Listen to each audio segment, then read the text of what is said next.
Boa noite, meus irmãos, irmãs. Quero convidá-los para que juntos nós tenhamos um tempo de oração. Que o Senhor possa, de uma maneira extraordinária, se revelar a nós neste lugar, nesta noite.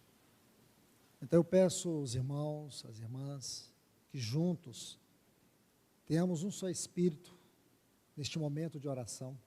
Amém? Vamos orar e logo a seguir nós vamos ter o tempo de estudo da palavra.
Nessa reunião, Senhor, ainda vem renovar o nosso homem interior. Amém. Renova, Senhor, as nossas forças. Sim, Senhor. Renova, Senhor, a nossa disposição. Amém. Senhor, nos renova pela Tua presença.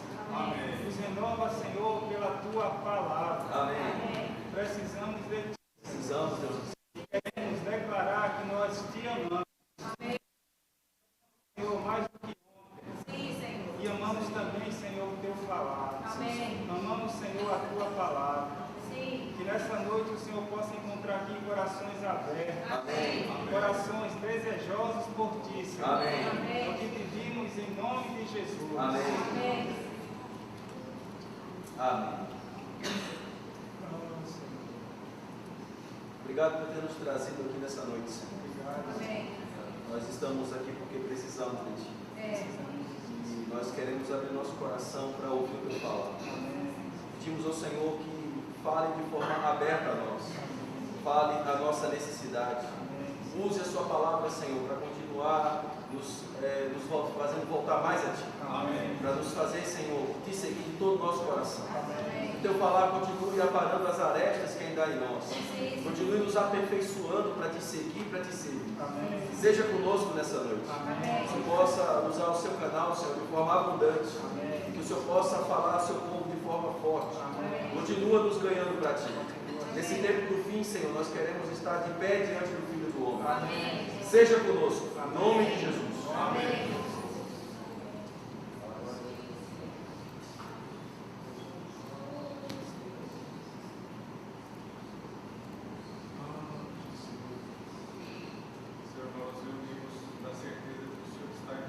Amém.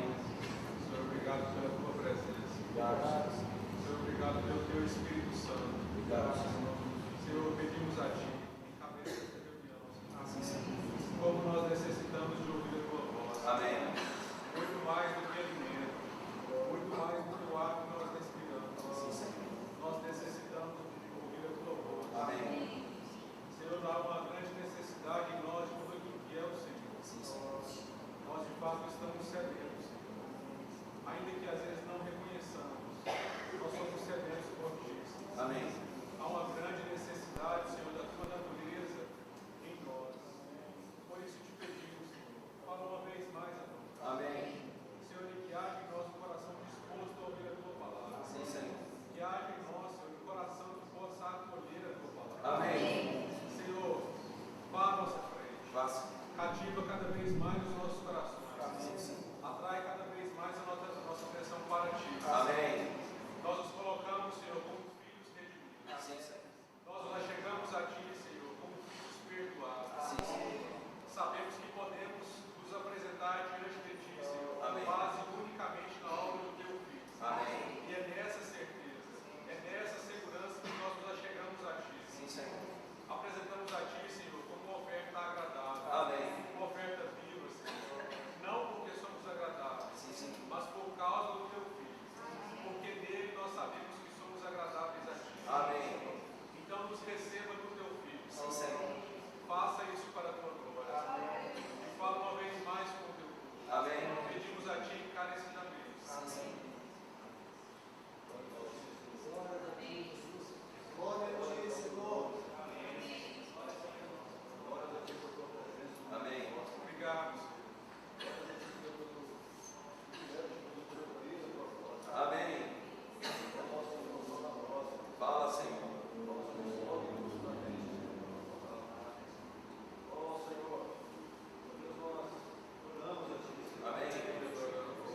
Meus amados irmãos e irmãs, uma boa noite.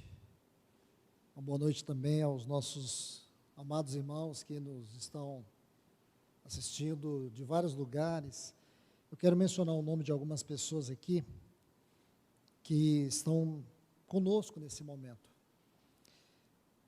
A irmã Meire Lúcia, lá de Rio Claro, a irmã Heloísa e também o seu esposo, estão em São Paulo. Nós temos aqui também o irmão André, ele está lá no Ceará. Que alegria ver tantos irmãos de longe, em Caucaia, Ceará. Também a irmã Marineide está em Monte Carmelo, Minas Gerais. O irmão Edivaldo Campos está nos assistindo lá de Belo Horizonte. A nossa irmã Maria Zuma está lá no Paraguai, participando dessa reunião. Temos a irmã Luciana e toda a sua família, desde Barra do Garça, também participando dessa reunião. E aqui temos tantos irmãos, irmã Solange, Salvador, um grupo aqui que se identifica como Mensageiros da Fé, eles estão lá na Paraíba. Irmã Gislaine, lá de Iluzema, Santa Catarina, irmã Patrícia de Cabo Frio, irmã Flávia de Itapejara, e irmão Enoque Rocha, são tantos irmãos lá de Joinville. Graças a Deus, essa não é uma reunião somente com esses irmãos aqui, é uma reunião que atinge muitos irmãos em muitos lugares. Isso nos mostra a seriedade com que precisamos considerar esse tempo juntos aqui. Saber que, de alguma maneira, o Senhor, Ele está despertando e falando a irmãos em muitos lugares. Somos profundamente agradecidos a Deus por esses irmãos que gastam todo o tempo da reunião, fazendo com que essa mensagem possa chegar a tantos irmãos em tantos lugares. Eu louvo a Deus pela dádiva da vida desses irmãos para nós aqui, para tantas pessoas. É um trabalho anônimo, mas é um trabalho que Deus vê e com certeza é um trabalho que Deus recompensará. Amados irmãos e irmãs, nós vamos continuar estudando sobre o livro do profeta Daniel. O nosso tema hoje é compreendendo o mistério Babilônia. O que é Babilônia?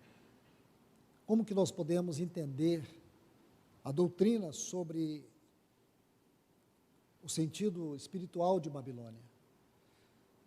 Convido a todos para abrirem suas Bíblias em 2 Tessalonicenses, no capítulo 2. Nós não vamos começar com o livro de Daniel, porém, pretendo terminar lendo com vocês o livro de Daniel.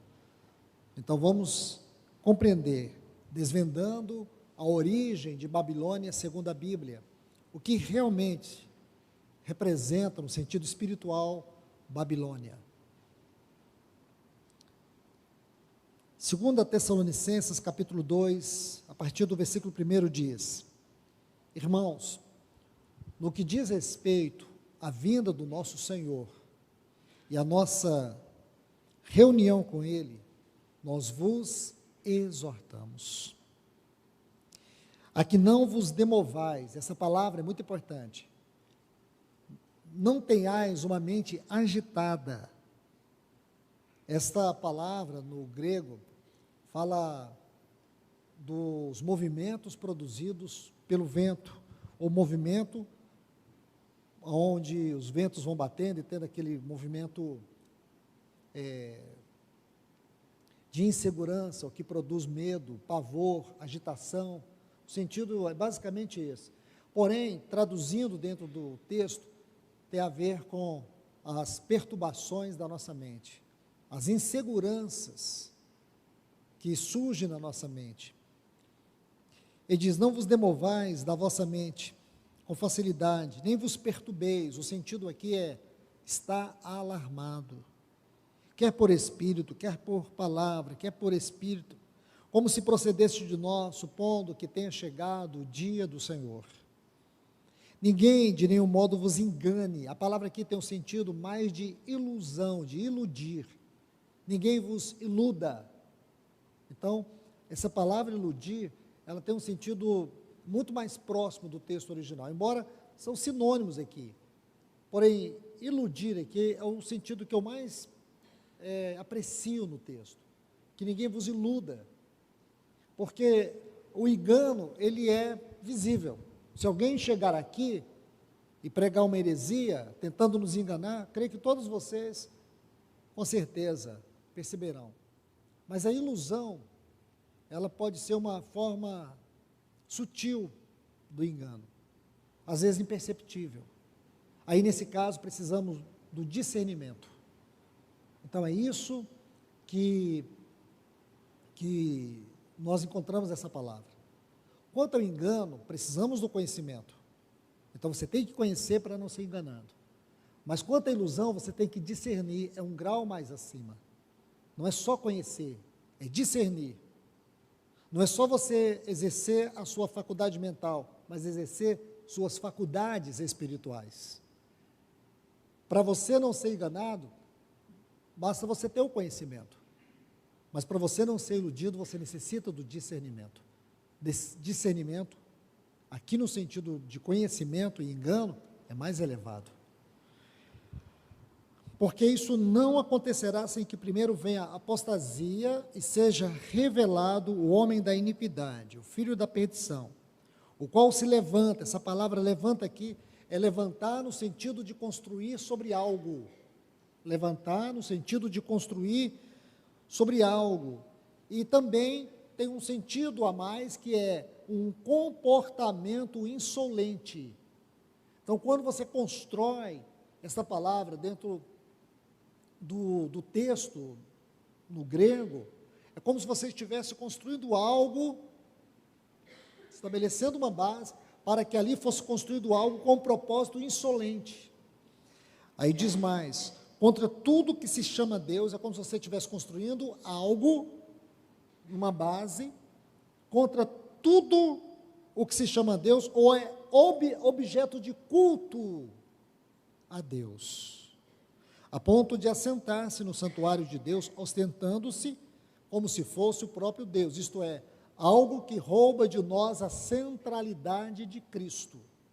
O trabalho do anticristo aqui, de maneira restrita, Paulo está dizendo, tem como objetivo roubar a honra, a glória e a centralidade de Cristo no culto. Então não precisamos de peripécias, não precisamos de interpretações mirabolantes, precisamos ler o texto e perceber o que exatamente ele está falando aqui. No sentido restrito, aqui, Paulo está dizendo que esta parte da plataforma do governo do anticristo, que chama-se apostasia, tem a ver com o culto a Deus. O culto a Deus aqui, no sentido prático, tem a ver com Cristo, sua glória, sua pessoa, sua centralidade. Tudo que hoje Satanás está operando por meio da filosofia, da religiosidade, da tecnologia, que podemos dizer que são os três tentáculos desse mundo, tem como objetivo roubar a glória, a centralidade de Cristo na vida da igreja, ou no culto.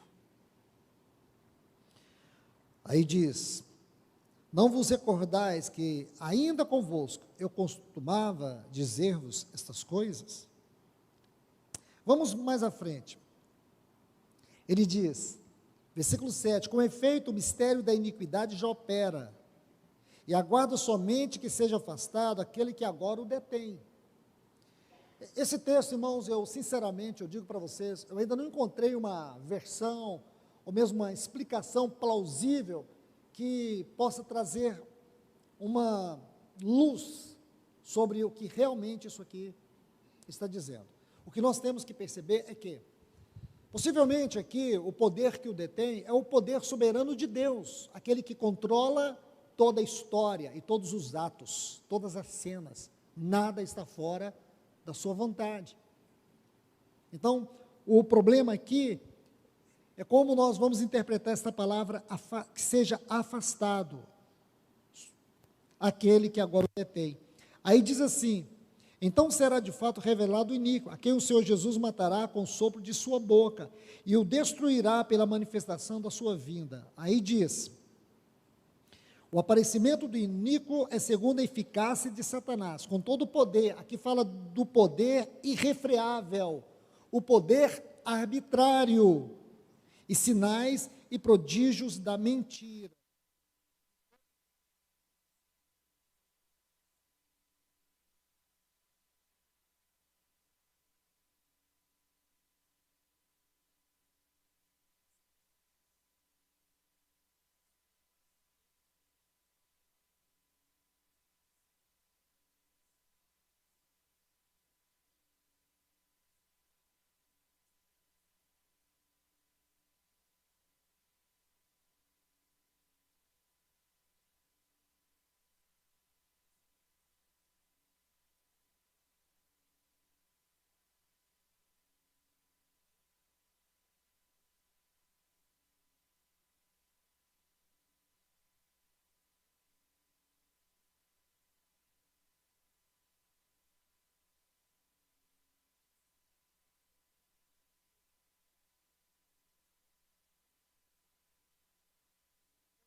Testemunho de Deus.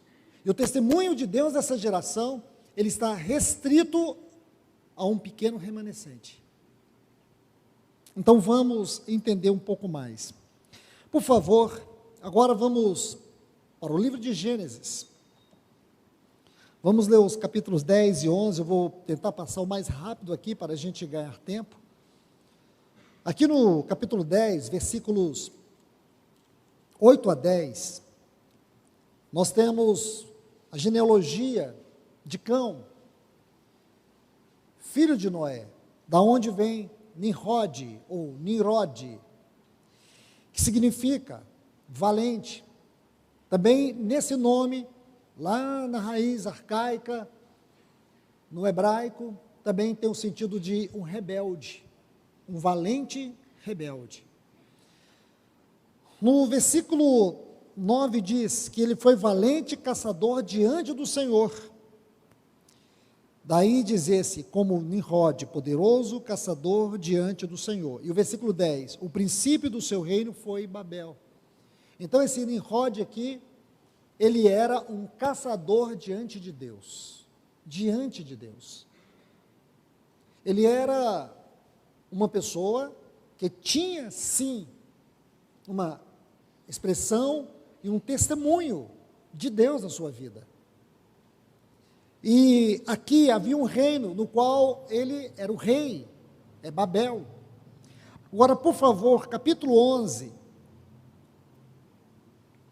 diz que toda a terra, a partir do versículo 1, havia apenas uma linguagem, uma só maneira de falar. E aí eles saíram do Oriente e foram para as planícies de Sinear, que depois é conhecida como a região da Caldeia, a região da Babilônia, a região onde está exatamente o Iraque hoje. E diz que estes disseram uns aos outros, versículo 3, vinde, façamos tijolos, queimemo-los bem, e os tijolos serviram de pedra e o betume de argamassa. Versículo 4. Disseram: vinde, edifiquemos para nós uma cidade e uma torre cujo topo chegue até os céus, e tornemos célebre o nosso nome, para que não sejamos mais espalhados por toda a terra. Aí nós sabemos que o Senhor desceu e os confundiu ali. E versículo 9 diz: chamou-lhe, pois, o nome de Babel, porque ali confundiu o Senhor a linguagem de toda a terra. E dali o Senhor os dispersou por toda a superfície dela. Então aqui nós começamos a ter as bases daquilo que significa Babel. Babel, nós podemos dizer, em primeiro lugar, um império com uma cidade unificada. Esse é o primeiro ponto. Um império com uma cidade unificada em torno de um templo. O templo era a torre, uma torre dedicada ao progresso da incredulidade, de uma vida antropocêntrica sem Deus. Em segundo lugar, nessa experiência da Torre de Babel, nós vemos a tentativa do homem fabricar uma sociedade e uma vida religiosa excluindo Deus. E por último, Babel é o resultado do que acontece quando a filosofia, quando a religião é fabricada ou mal utilizada a serviço da incredulidade. É tudo isso que nós vamos ver aqui. Esse entendimento é importante para nós sabermos como interpretar o livro de Apocalipse, porque existem 2 capítulos no livro de Apocalipse que são dedicados a ajudar-nos a interpretar Babilônia.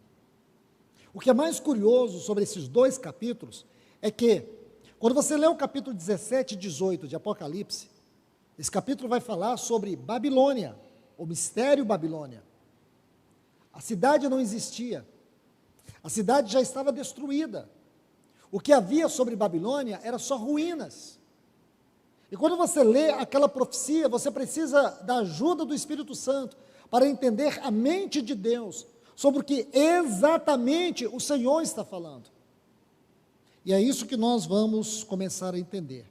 Porque, irmãos, aqui nós vamos por capítulos. Então já vimos esse primeiro capítulo aqui. Por que não dizer 2 capítulos?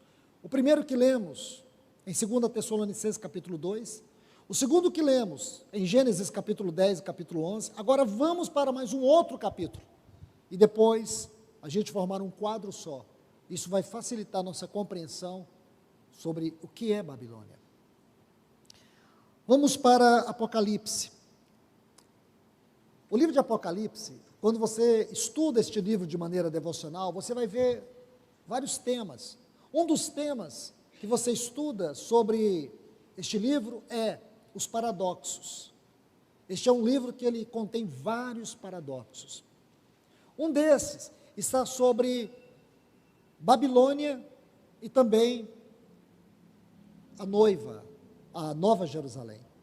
Então vamos aqui, no capítulo 17, versículo 3, está assim: transportou-me o anjo em espírito a um deserto, e vi uma mulher sentada sobre ou numa besta escarlate, besta repleta de nomes de blasfêmia, com 7 cabeças e 10 chifres. Versículo 5: na sua fronte achava-se escrito um nome, um mistério: Babilônia, a grande, a mãe das meretrizes e das abominações da terra. Então, o grande mistério era que Babilônia não existia. Então, o que exatamente podemos dizer sobre Babilônia? É o que nós vamos ver. Agora, por favor, o capítulo 21, versículo 2.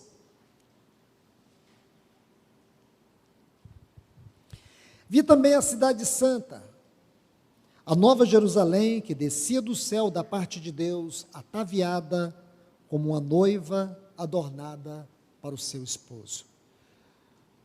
Aqui são esses pontos importantes, ou esses textos importantes que nos mostram esse paradoxo entre a Babilônia e a Nova Jerusalém. E se você estuda o livro de Apocalipse, Babilônia é mencionada 6 vezes, e a igreja como noiva 4 vezes. Se você observa, e aqui eu quero te mostrar um princípio interessante, no capítulo 17, versículo 1, na parte B, diz assim, vem, Apocalipse 17, versículo 1 diz, vem, mostrar-te-ei o julgamento da grande meretriz que se acha sentado sobre muitas águas. Águas, no sentido profético da definição, fala da agitação das pessoas, das multidões. E no capítulo 21, versículo 9, preste bastante atenção. Na parte B diz assim, vem, mostrar-te-ei a noiva, a esposa do Cordeiro. Então, observe bem esses 2 pontos. Capítulo 17, versículo 1, vem, mostrar-te-ei o julgamento sobre a grande meretriz. Capítulo 21, versículo 9, vem, mostrar-te-ei a noiva, a esposa do Cordeiro. Então você percebe a linguagem, você percebe a colocação, você percebe que isso não é em vão, você percebe que o Espírito Santo está chamando a nossa atenção. Por que tanta ênfase sobre Babilônia? Se nem existia Babilônia. Então nós precisamos entender sobre o sentido espiritual de Babilônia. Porque quando você estuda esse assunto de Gênesis, Apocalipse, o que você entende? Que Babilônia é uma peça fundamental para nós compreendermos a plataforma do governo do anticristo. Escute isso, meus irmãos e irmãs. É um sistema religioso que exerce uma grande influência no mundo. Se você puder, mantenha a sua Bíblia aberta por alguns minutos, aí no capítulo 17 do livro de Apocalipse. Veja o versículo 2, diz assim, Apocalipse, capítulo 17 e o versículo 2. Observe bem, vamos ler com muito cuidado tudo isso. Está assim, com ela fornicaram os reis da terra, e os habitantes da terra foram embebedados com vinho,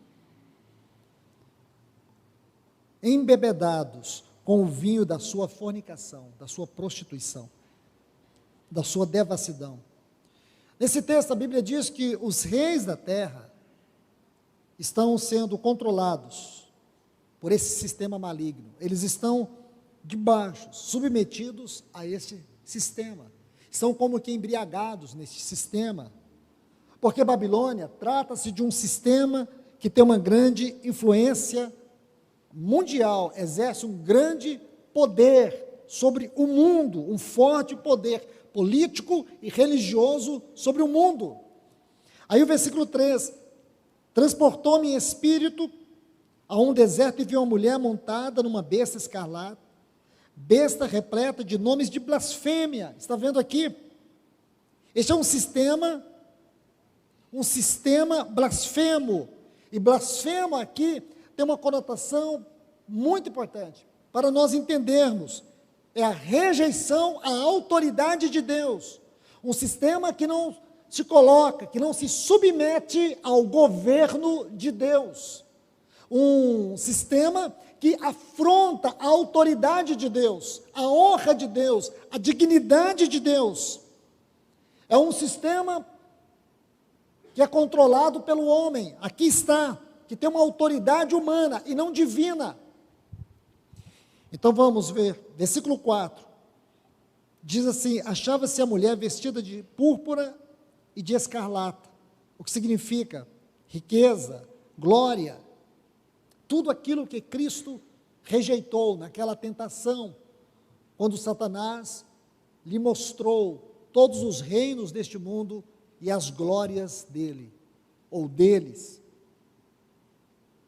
colocando tudo isso nas mãos ou aos pés do nosso Senhor. E apenas uma coisa: o meu reino pela tua adoração. O nosso Senhor não o adorou. E é isso que nós temos que entender. Agora vamos para o cerne daquilo que eu quero lhes mostrar. Versículo 5. Na sua fronte achava-se escrito um mistério: Babilônia a grande, a mãe das meretrizes e das abominações da terra. A palavra Babilônia vem do sumeriano Kadjir. Então vamos entender. A palavra Babilônia vem do sumeriano Kadjir, do acadiano Babli e do grego Babylon. Quando você estuda, significa portal dos deuses. Quando você estuda etimologia, a raiz deste nome, você descobre que significa portal dos deuses. Mas nós temos um sentido espiritual definido por Babel, que é confusão. Isso é muito importante, porque Babilônia indica uma organização pagã, idólatra, que tem como conteúdo a feitiçaria, a luxúria, a perversão e a perseguição ao testemunho de Deus. Isso é Babilônia. E vamos mais ainda. Babilônia passou a representar a religião do mundo. Babilônia passou a representar a religião do mundo. Então, observe que João está afirmando que este nome define um sistema. E observe, Babilônia, a origem de toda a prostituição espiritual, toda perversão espiritual tem sua origem em Babilônia. Nós não podemos brincar com isso, irmãos. Aqui nós precisamos perceber algo, porque ela é representada por uma mulher. Babilônia é representada por uma mulher. A Bíblia retrata a igreja como uma noiva adornada em Apocalipse. E aqui nós vemos uma prostituta, uma meretriz. Existe algo que você precisa entender. Eu não sei ainda, irmãos, porque tanta resistência ao livro de Apocalipse. Eu não sei porque nós temos tanta dificuldade em pregar esse livro. Eu não sei porque tantos irmãos desprezam este livro, causam tanta confusão com esse livro. Esse livro é um livro de uma extraordinária clareza espiritual. Ele tem duas linhas, que começa do primeiro ao último capítulo, que vai mostrando para nós, em especial quando você entra nos capítulos 2 e 3, porque ali você vai ver duas linhas se formando. Uma linha que é caracterizada por Filadélfia, e uma outra linha que é caracterizada por Laodiceia. Você vê que são 7 cartas. E você vai perceber que Laodiceia, ela é muito bem compreendida, ela é uma totalidade daquilo que é Éfeso, Pérgamo, Tiatira e Sardes. Isto é Laodiceia. A igreja que nos mostra a degradação espiritual. Eu sei que muitos irmãos não querem ver isso. Preferem viver na comodidade do engano, ou do disfarce, ou do fingimento. Nós não temos que fingir que nós estamos vendo. Nós precisamos ser claros, objetivos na nossa posição e na nossa visão celestial. Nós não podemos ter mistura no que concerne visão celestial, nosso entendimento de igreja, nosso entendimento do testemunho de Deus, nosso entendimento de ministério espiritual, de vocação celestial. Nós não podemos ter mistura e nem podemos fazer concessão. Nós temos que estar nos corrigindo sempre em relação a este assunto. Então, no livro de Apocalipse, é visível essas duas linhas. E aqui você vai ver a igreja como uma noiva, a mulher representada por uma noiva, que é a igreja, a esposa do Cordeiro. E a mulher é representada por Babilônia, que é uma igreja prostituída, uma igreja laodiceana. E aqui, se você observar, se a igreja de Jesus, do nosso Senhor, ela é uma noiva virgem, sem mancha, sem mácula, não tem ruga. A representação de uma mulher prostituta representa uma igreja prostituída. Existe hoje, sim, meus irmãos, uma igreja prostituída, uma igreja laodiceana, uma igreja sem fundamentação bíblica, uma igreja que ela não pode dizer que ela é a igreja de Cristo, porque Cristo disse que a igreja era sua, ele disse, eu edificarei. E tem homens que se vangloriam de serem os fundadores da igreja. Eu repito isso sempre. A capacidade que um homem tem é de afundar e não de fundar. Só Jesus, só o nosso Senhor, só Ele e nele a igreja pode ser fundada. Então vamos ver, mas versículo 6 diz assim: então vi a mulher embriagada, aqui é uma condição de orgia, de baderna, de farra. Essa palavra embriagada, no grego, ela traz essa conotação de orgia, de baderna e de farra, com o sangue dos santos, com o sangue das testemunhas de Jesus. Então, aí nós vamos para esta frase tão séria, onde fala, no versículo 5, Babilônia grande, a mãe de todas as meretrizes. Aí você vê uma mulher vestida de escarlata, adornada de ouro, pedras preciosas, possui um poder temporal, perseguia os santos, tem um cálice de abominação, ou de abominações em suas mãos, com a imundícia de suas prostituições, e a mãe de todas as prostituições e abominações da terra, um sistema religioso. É isso que é. Agora, o que é esse sistema babilônico? Se você estuda a história da religião de Babilônia, você vai ver que essa religião era representada por uma mulher e seu filho.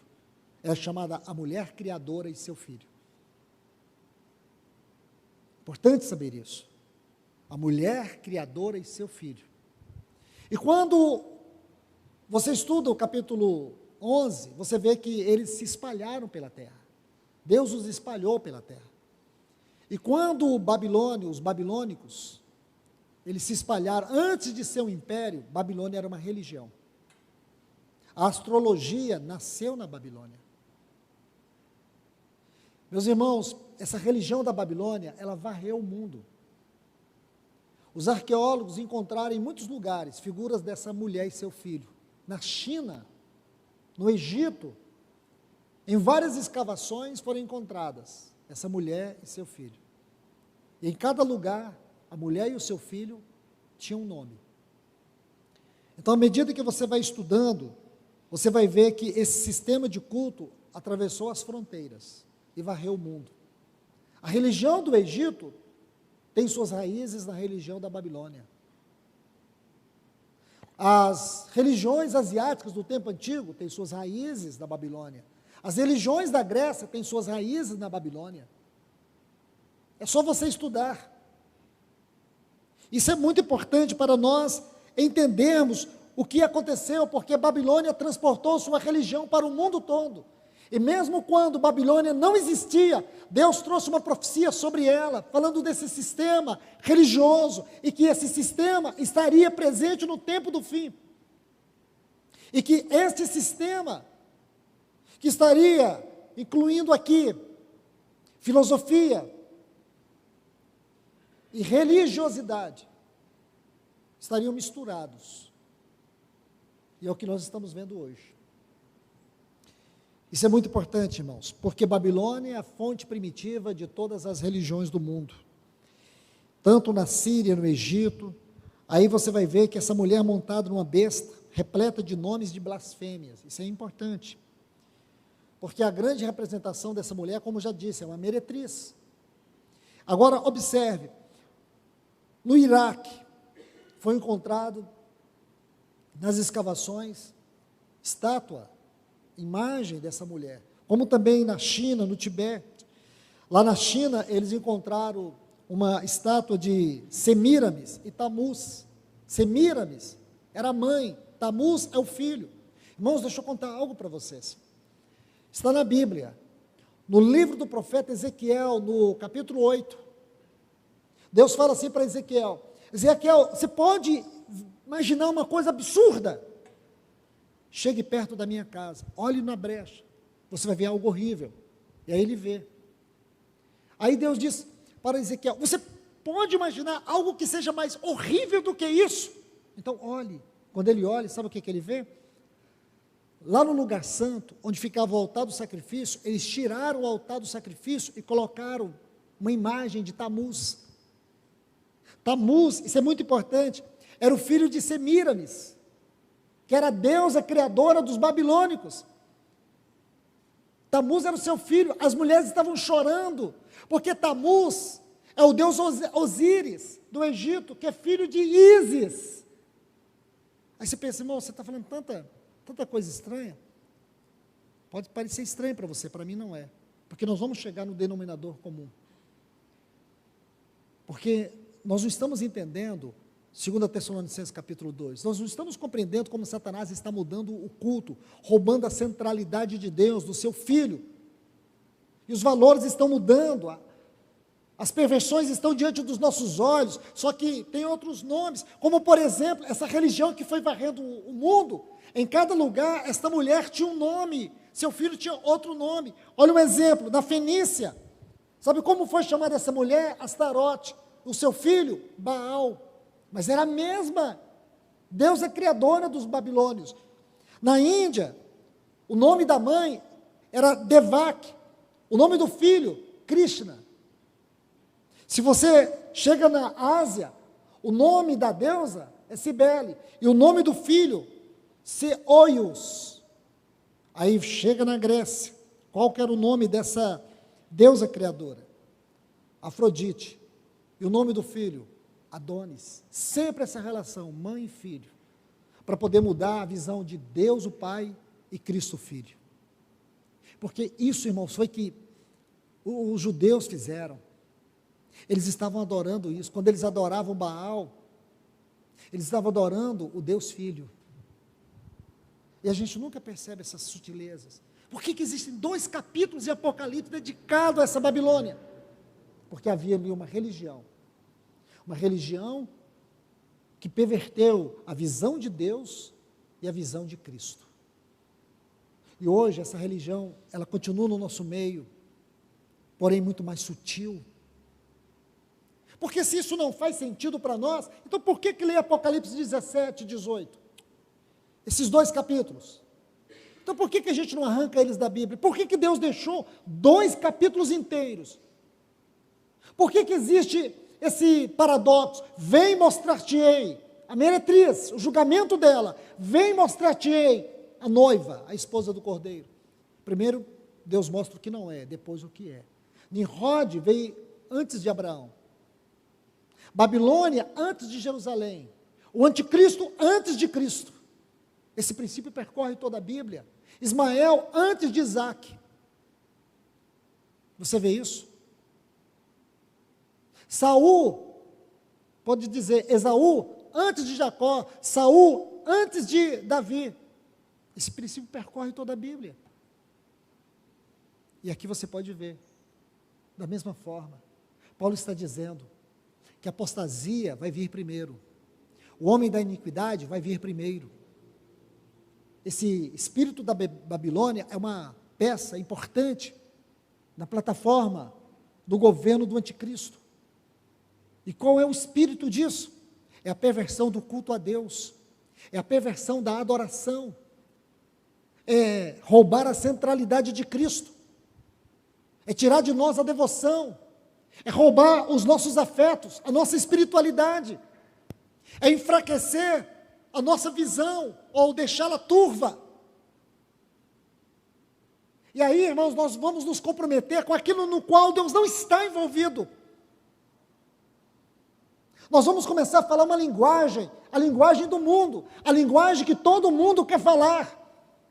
Nós vamos perdendo a nossa cidadania celestial, o nosso amor pela pátria celestial, e passamos a exercer um certo patriotismo sem sentido, como se aqui fosse o nosso lugar, como se este mundo fosse a nossa bandeira, e não o Evangelho. E aí, irmãos, esse poder da tecnologia, da mídia social, de todas essas coisas vão pervertendo a nossa vocação. Hoje você vai ver, irmãos, que o que nós estamos fazendo é a coisa mais absurda e ridícula do ponto de vista daquilo que se chama espiritualismo dos nossos dias, daquilo que se chama igreja. As pessoas estão incomodadas com a mensagem, por quê? Porque elas não estudam a fundo, elas não conhecem a mente de Deus, elas ficam na internet vendo YouTube. A Bíblia deles chama Google, YouTube.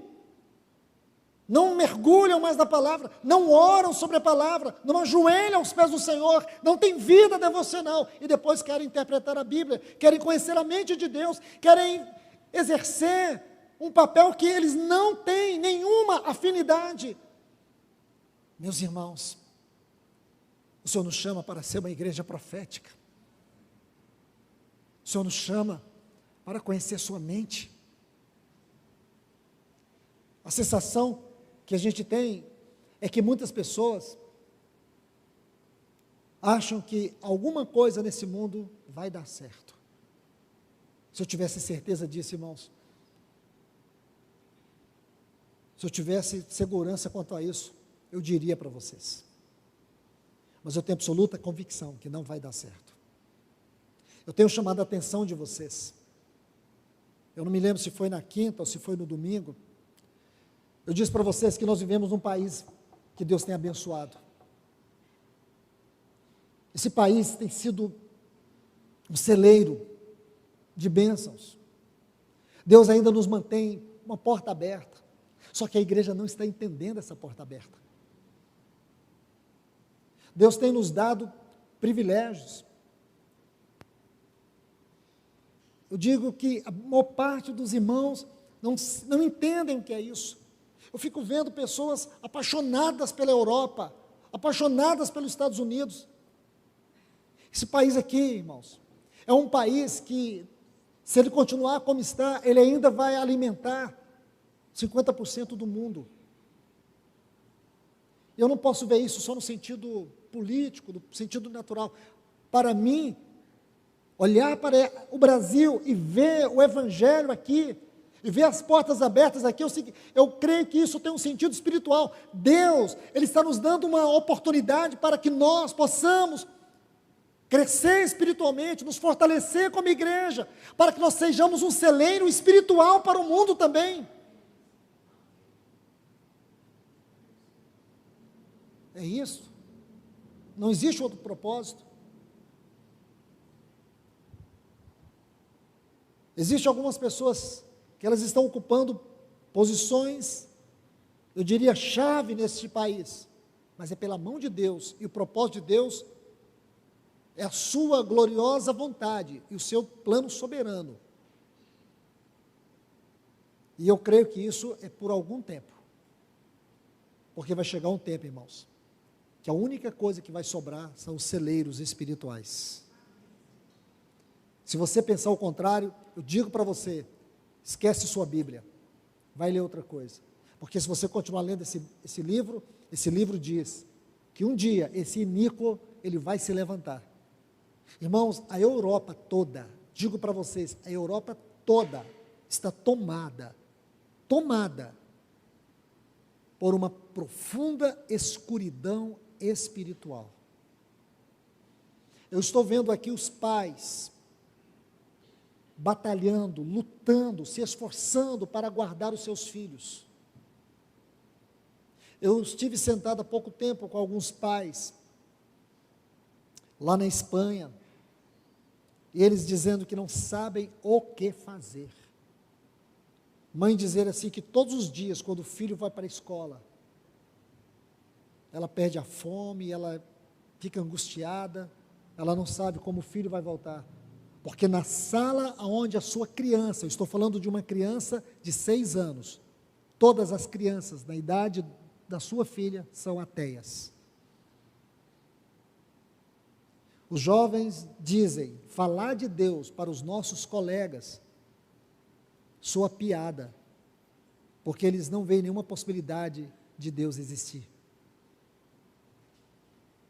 Agora imagine, e os pais aqui com toda certeza, tem sim que ficar preocupados. Agora imagine, o que vocês estão preocupados aqui para proteger os seus filhos, isso lá na Europa é página virada. Na Espanha, se algum irmão citar algum texto que ofende os homossexuais, imediatamente ele é multado, e a multa é altíssima.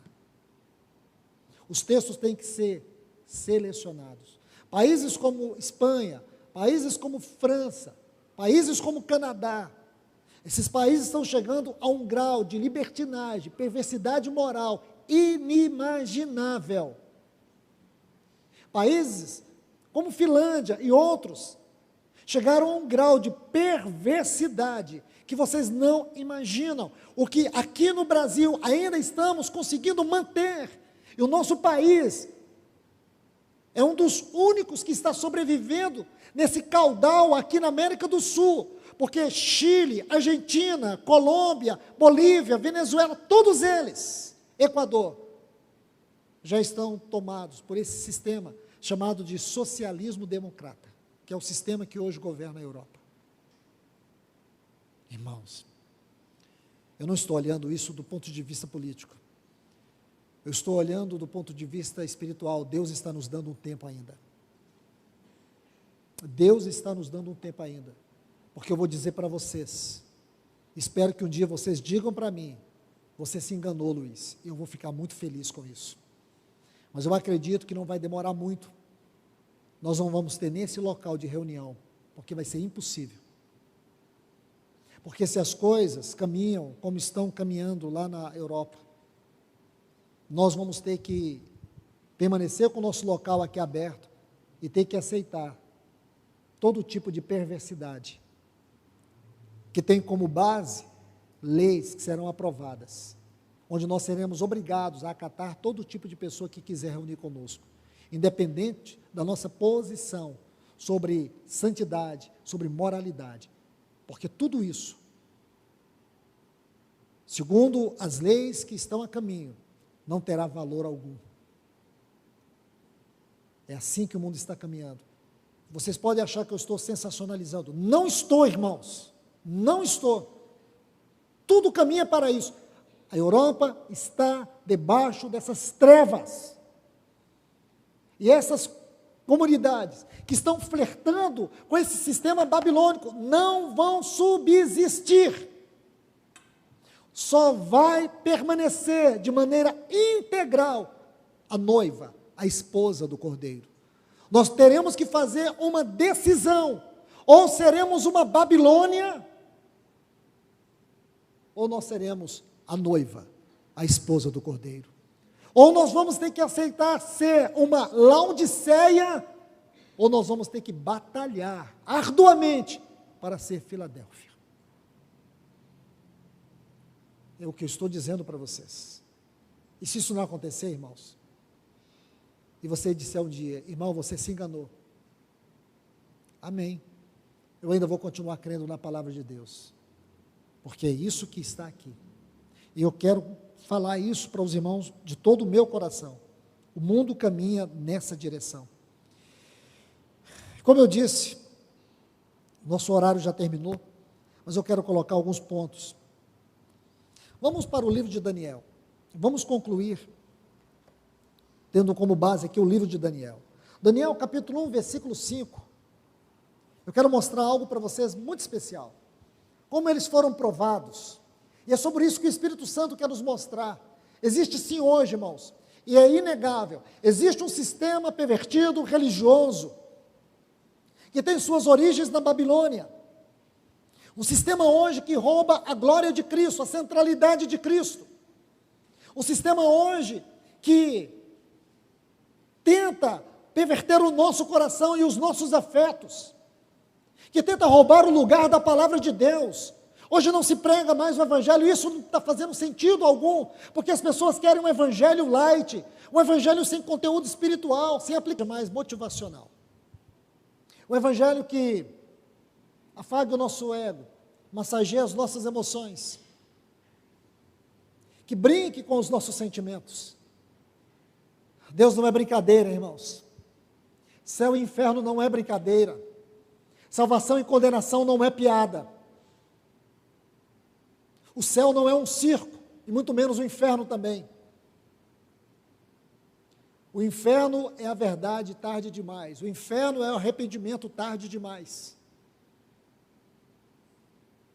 Porque muitos irmãos, o inferno é a verdade tarde demais. O inferno é o arrependimento tarde demais. Guarde isso. Então aqui no livro de Daniel nós vemos as mesmas tentações. Olha o versículo 5. Determinou-lhes o rei a ração diária das finas iguarias da mesa real e do vinho que ele bebia. É isso que Satanás está fazendo hoje. São as iguarias deste mundo.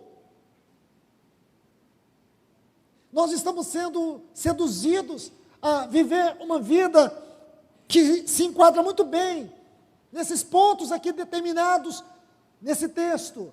Que nós venhamos comer da mesa dos principados e potestades e dos dominadores deste mundo.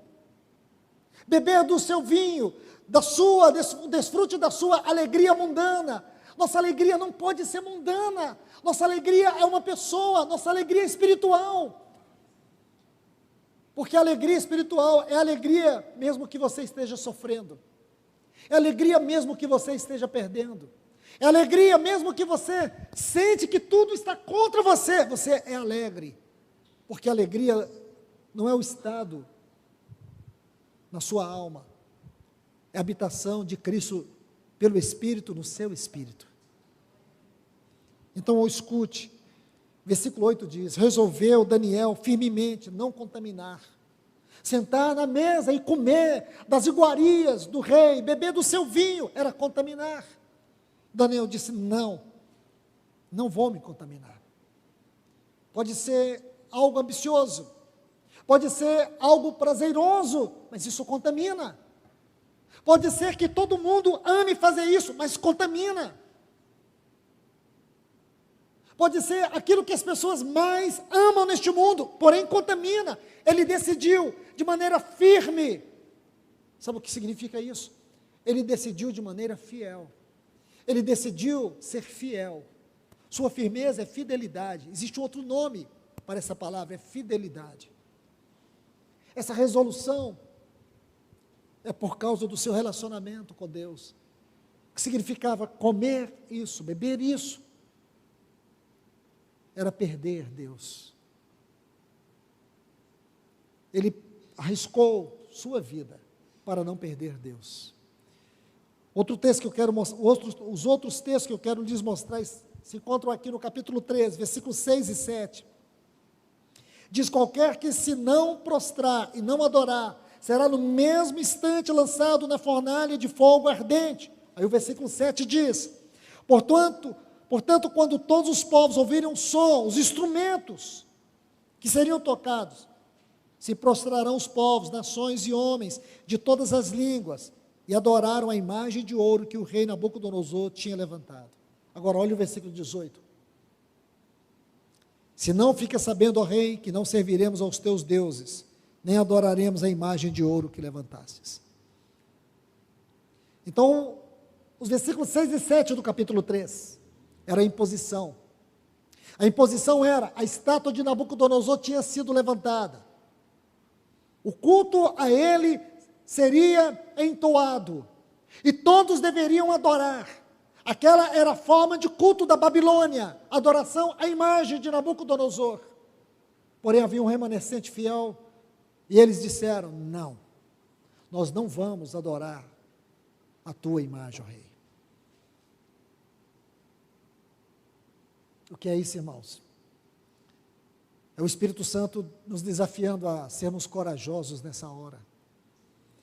É o Espírito Santo dizendo para você não ser covarde. Os tímidos ficarão de fora, os covardes ficarão de fora. pode ter a fornalha que for, o caminho mais difícil que for, saiba, o Senhor prometeu que Ele estaria conosco todos os dias. E aqui está, irmãos. E por último, no capítulo 6, versículo 7, diz que todos os presidentes do reino, os prefeitos, os sátrapas, os conselheiros, os governadores, concordaram em que o rei estabeleça um decreto e faça firme o interdito de que todo o homem que, por espaço de 30 dias, fizer petição a qualquer deus ou a qualquer homem, e não a ti, que é o rei Dário, o rei, seja lançado na cova dos leões. Agora vamos para o versículo 10. Daniel, pois, quando soube que a escritura estava assinada, o que ele fez? Entrou em sua casa, e em cima no seu quarto, onde haviam janelas abertas do lado de Jerusalém. 3 vezes por dia se punha de joelhos e orava, e dava graças diante do seu Deus, como costumava fazer. Então, qual era a imposição? Nenhuma oração poderia ser feita, exceto a Dário. Daniel nunca serviu ou honrou de maneira espiritual em seu coração a nenhum rei. Ele estava no reino por causa de Deus. Ele estava na Babilônia por causa de Deus. Ele estava no palácio por causa de Deus. Daniel, quando ele ouviu e soube do decreto assinado, o que ele fez? Ele fez o que ele sempre fez. Nenhum decreto mudou o seu coração. Nenhum decreto intimidou. E se ele tivesse de ser condenado, como Ananias, Misael e Azarias foram, ele também seria. Se o seu destino fosse a cova dos leões, ele iria com Deus. Mas ele não deixou que essa imposição roubasse da sua vida aquela comunhão com Deus.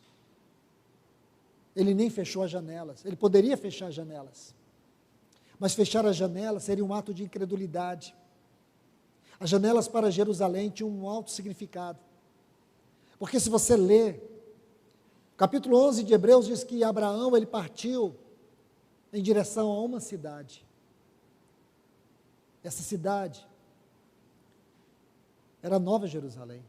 Isso está lá no capítulo 11. A cidade que tem fundamentos. A cidade na qual Deus é o arquiteto edificador. Ele tinha essa visão espiritual, governante. Jerusalém tinha um significado muito forte no coração de Daniel. Então ele não se intimidou, ele não se escondeu. Irmãos, a palavra do Senhor para nós nesse tempo é: não se esconda, não se intimide. Existem muitos apelos que tentam roubar os nossos afetos, que tentam influenciar a nossa visão, a nossa fé. Não feche as janelas. Mantenha o caminho aberto. É isso que o Senhor está falando para nós hoje. Porque a todo tempo nós somos desafiados. Existem tantos dardos inflamados.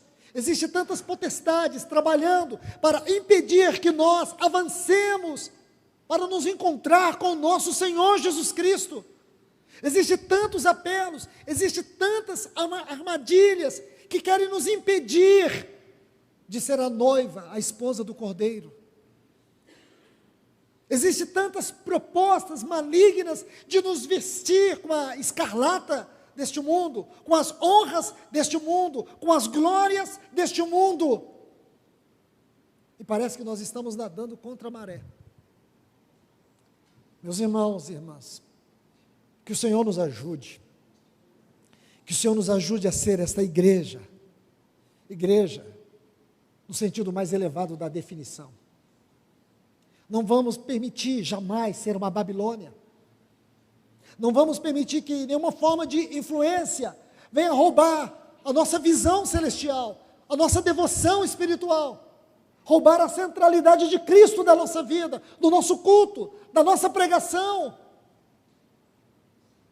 Por mais que muitos queiram abandonar, por mais que muitos queiram dar as costas, por mais que muitos querem retroceder, não retroceda você.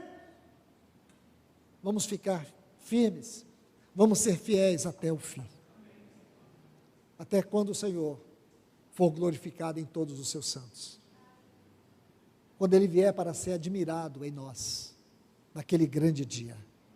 Que Deus nos abençoe. Senhor, nós te pedimos, em nome de Jesus, nos ajude, Senhor. Nos guarda nesta hora, neste tempo de tanta perversidade, de tanta incredulidade, de tanta apostasia, de tanta frieza, nesse tempo de tanta confusão espiritual, nesse tempo onde nós podemos ver, Senhor, todos os fundamentos da apostasia derivados dessa origem babilônica, dessa Babel, desse evangelho ser uma raiz na cruz, desse evangelho que ele não é cristocêntrico, ele é antropocêntrico, dessa igreja mundana, pervertida, prostituída. Nos guarda, Senhor. Conserva em nós a pureza do Teu Filho, a simplicidade do Teu Filho, a vida do Teu Filho, a centralidade do Teu Filho, a obra do Teu Filho, a presença do Teu Filho. Senhor, nos ajude. Não permita, Senhor, que o engano, que as sutilezas encontrem lugar entre nós. O Senhor disse, porque guardastes a palavra da minha perseverança, também eu te guardarei da hora da grande tribulação que virá para varrer essa terra. Senhor, guarde a tua igreja. Coloca ela no teu esconderijo. Coloca ela debaixo das tuas santas mãos. Nos guarde de todo engano, nos guarde de toda mentira, de toda sutileza. Nos guarde, Senhor, neste evangelho puro e simples, verdadeiro e poderoso. Nesse evangelho que é vida, nesse evangelho que é o poder de Deus, nesse evangelho que corta, nesse evangelho que transpassa, mas é um evangelho que tem vida, vida de ressurreição. Ajuda-nos, Senhor. Guarda este povo, guarda a tua igreja. Aviva o nosso coração, Senhor. Tira de nós tudo aquilo que não te agrada. Tira dentro de nós, do nosso meio, tudo que não te honra. Tira, Senhor, em nome de Jesus. Fala a tua igreja nesta noite, Senhor. Em nome de Jesus. Amém.